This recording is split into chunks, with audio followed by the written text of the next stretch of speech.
Welcome to the Nerd Party. Let the filibustering begin. Welcome to Nerd Party.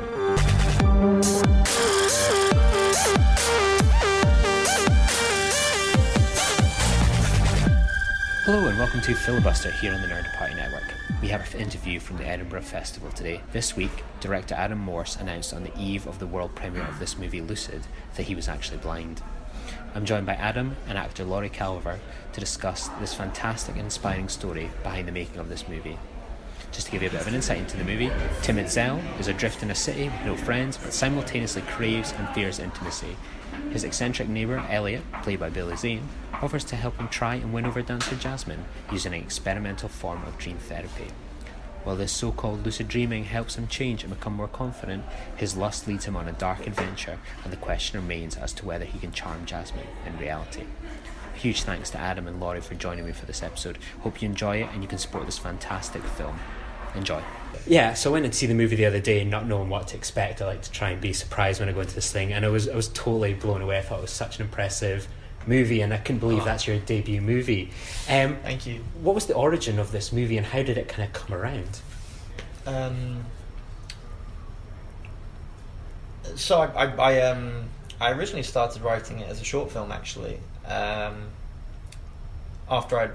I'd finished my first short film, after I made The Window, and I'd always had a fascination in lucid dreaming, and actually I'd learned how to practice lucid dreaming years before, when I was a young teenager, and so I wrote this film about this boy who dreams about this girl, is afraid to talk to her in real life, and he gets trapped in a nightmare, and it was 20 odd pages, and I was very close to going into production and shooting it, and at the last minute I decided no, this story is so much deeper, and I can go so much further with it, so I called it off and decided to redevelop it into a feature, and that was 2 more years of writing. and then eventually finished the script, and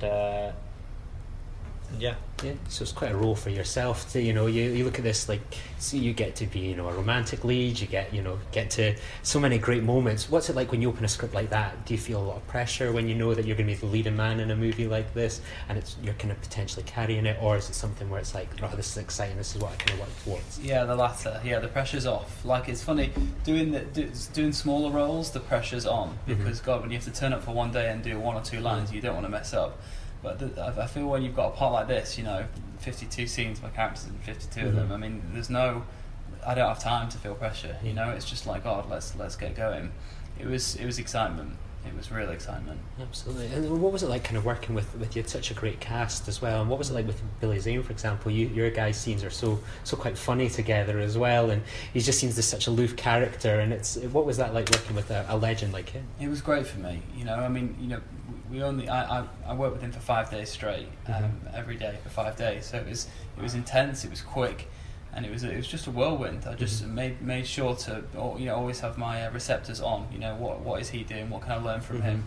How can I take that into the scene? How can I be of service to him in the scene? And it was just great. But it was quick. It was very quick. And with yourself, that you kind of spoke this week that you love to empower people with your story came out of being kind of visually impaired, and in my day job I work with individuals with disability and helping them get jobs. And when I was reading your article, I was so focused on what I call reasonable adjustments, what little changes people need to be able to do the jobs that they can do. What was it like for yourself? What was the process for you going, I've got this vision and I want to make this happen? How do you go around creating a movie? I think it's just about believing that it's already happened and living in the future. And for me, that was the philosophy that I had to embed into my subconscious. So it was a case of rewiring my brain every day and night with this positivity that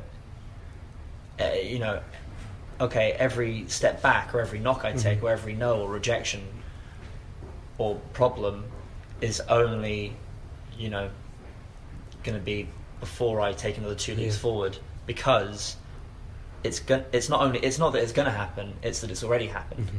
And every night when I'm dreaming of these characters that I've created in my head, and a lot of them are actually based on people in my own life and real relationships I've had.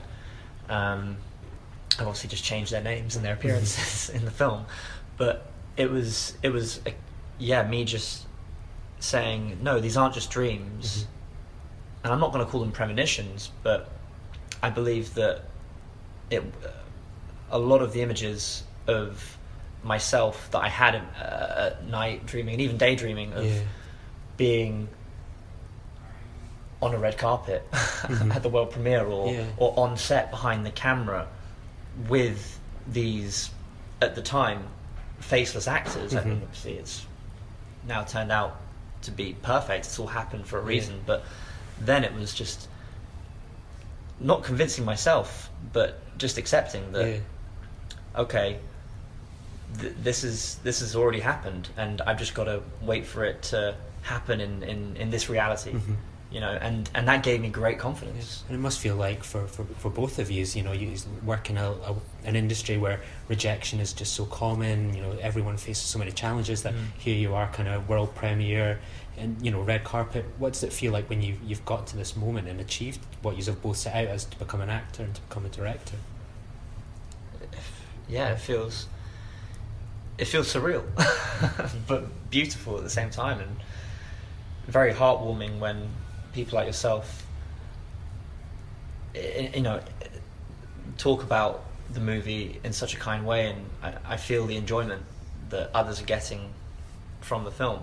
It feels confirming as well, because I think you with this industry, you're so on your own back for a lot of the time. So I guess when other people go, "Oh, what you're doing, we like," it just gives you that sense of, well, at least I've chosen something that isn't this pipe dream that I thought of 5 years ago. Okay, the benefits are starting to kind of pay off. And do you think with this film that, as you say, you talk about inspiring people, and it's not just that you're saying if people had a disability, it's like they could achieve their dreams if they set their mind to it. Absolutely. Do you think the film will become more than just, this is a film at a festival that there'll be fans and people that like it? It could be something where it's like, it's proof that it can be achieved, these things can be happening if people can help and support, perhaps.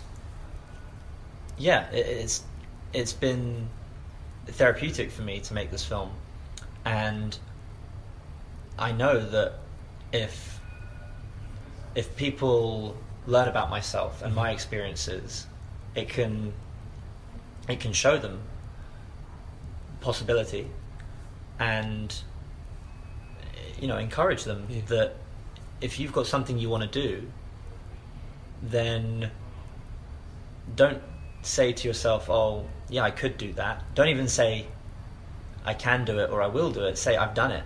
I've already done it. You know what I mean? And it's not just a case of, okay, yeah, I've got faith that it's going to happen, I'm going to sit around and wait for it. You have to be proactive. You do have to push things into existence and work hard. But almost anything is possible if you are positive and you believe. You can manifest it. And you can make your own future. And I've spoken about this for a while, and a lot of people rolled their eyes at me and thought I was crazy.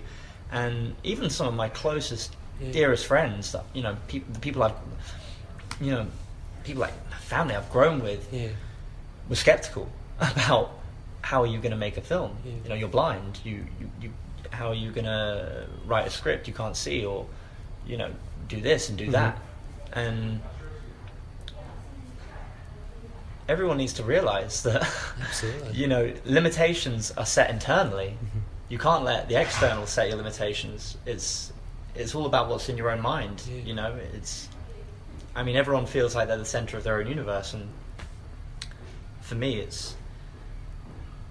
it's key to have belief Absolutely, and that belief's it's there now on the screen, and it'll be there. People are going to be seeing it. So where's next for the movie now that it kind of goes out into the world, and where will you be taking it next? And I don't what's the think we can adventure? say it, can we? I don't think we can. But it'll be screening at other festivals over the summer, and with a release later this year. Perfect. Well, thank you so much. It was a genuinely fantastic movie, and I think he will definitely inspire people. And Thank you. You've inspired me. So thank you very much, and good luck with everything. Thank you. That's kind. Thank you. Thank you. Join the revolution. Join the Nerd Party. Welcome to Nerd Party.